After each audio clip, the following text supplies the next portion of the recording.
take a tour of my new square drop camper that I built from the ground up. All right, so we're gonna start at the base of the camper.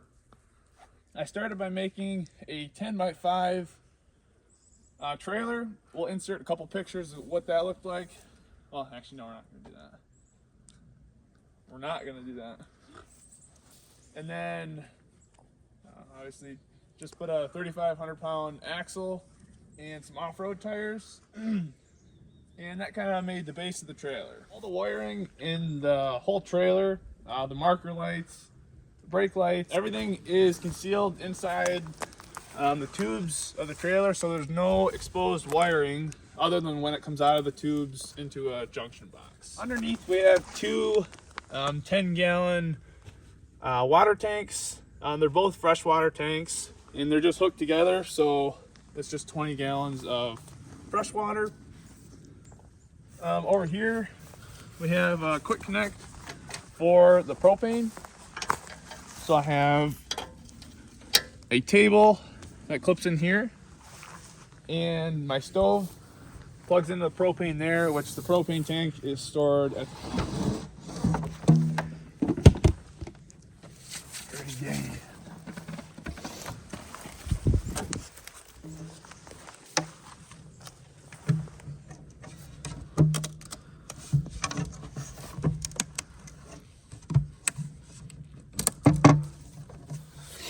like that. Coming around the back side, you'll see eventually this is the exhaust for the diesel heater that's inside. We have two 2,500 pound trailer jacks, and those lower down once you get parked where you want to stay, and also they go down low enough where they lift your tires up if you had to change a spare, or if you had to change a blown out tire. The reset, you could put a bike rack on here if you wanted. But I put it on there just so it was on there, and I didn't regret doing it in the future. Regret not doing it in the future. On this side, we got a lot going on. We got your diesel tank for the diesel heater. This will run about, I don't know, 12 to 14 hours on a gallon and a half of diesel. You got your shore power hookup that runs the 120 volt system inside, and all the plugs. And over here we have two spray ports. This one is your fill, or no, this one is to fill the two tanks. So you just hook a garden hose up to that, and it'll pressure fill both tanks at the same time. And then this one is actually pressurized water from the water pump. So you could put an outdoor shower here. Eventually, I'm gonna put an outdoor shower, or you could just plug a hose in there and spray your dogs off if you wanted to. Like, subscribe, and don't forget to click that bell so you know when our next video is.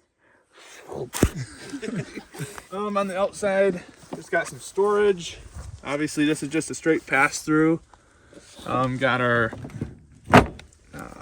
hookups in there, a stove, and just some other random stuff. In the front, there's not a whole lot going on, just your trailer jack. The propane tank would normally sit right here.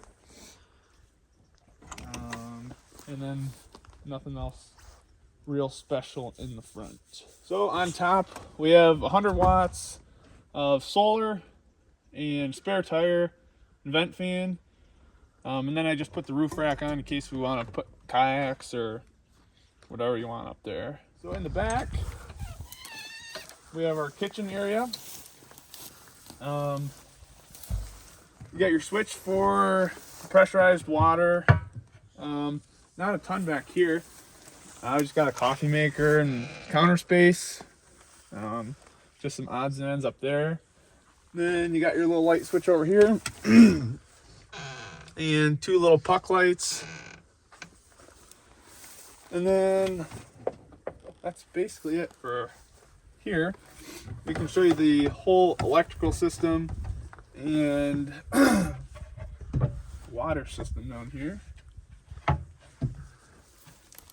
So this is where all the brains of the operation is. You got your electrical system, your solar setup there. The whole system is all Renogy products. So we got a Renogy battery, Renogy solar panels.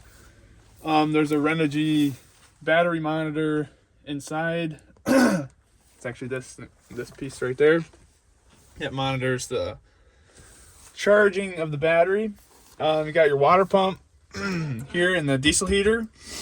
So like I said, that's the exhaust going to the outside of the camper, and the warm air is just plumbed through the separation wall. The trailer and the structure of the camper, it was made out of 2x2 square tubing and 3/4 by 3/4 square tubing. The actual frame was made out of 3/4 square tubing, and then I primed and then rhino lined the actual trailer before I built the structure on top of it.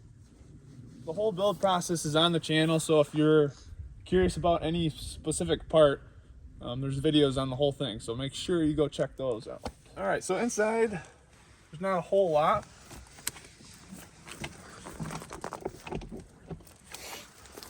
So on the inside we have a normal queen size mattress. Normally there's just 4 puck lights up there, but they're almost out of batteries, so that's why there's more.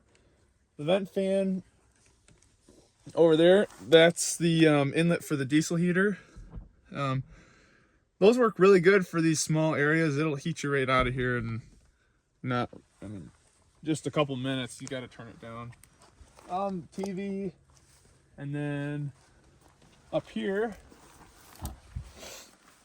we got our Renogy battery monitor, so that shows us our percentage, whether or not we're using power or gaining power from the solar. This is the diesel heater controls, so we can turn that on from here and adjust the temperature. Over here we have outside lights, and then our vent fan, and 2 extra switches for whatever we want to use. And then this is just a 12-volt cooler that gets plugged into here whenever we want to use that. And then the front area, obviously this is just storage. You can fit a clothes basket in there full of clothes, and just all storage space up there. You can never have too much storage, and you want to use every little space that you can scrounge up. My wife and I, we went on vacation to New Mexico and went on a 4,000-mile round trip adventure, and everything held up really well. Didn't have any issues. There's a couple things I'm gonna change in the next one I build, but overall it was a pretty seamless experience and didn't have any issues. One of the major things I would change is underneath, when I actually build the trailer, I want to put more supports in for the flooring when I put it in. This one has like 4 different ones, but I would also put braces this way next time, lengthways, so there's not as big of openings. Another thing I would change is I was originally planning on doing a gray water tank. That's why I have 2 separate tanks. I would just get one big one next time. Then you don't have to worry about hooking both of them together. If anyone's interested in the cost breakdown of this, I have everything on spreadsheets, so we can go through where every piece of the material was purchased, what it was purchased for, and if anyone's interested in that, we can make a separate video on that. If anyone has questions on this, you can email us at gobrosgoebel@gmail.com. I will put that in the video description, and yeah, email us if you have questions. Thanks for watching the video, and we'll see you in the next one.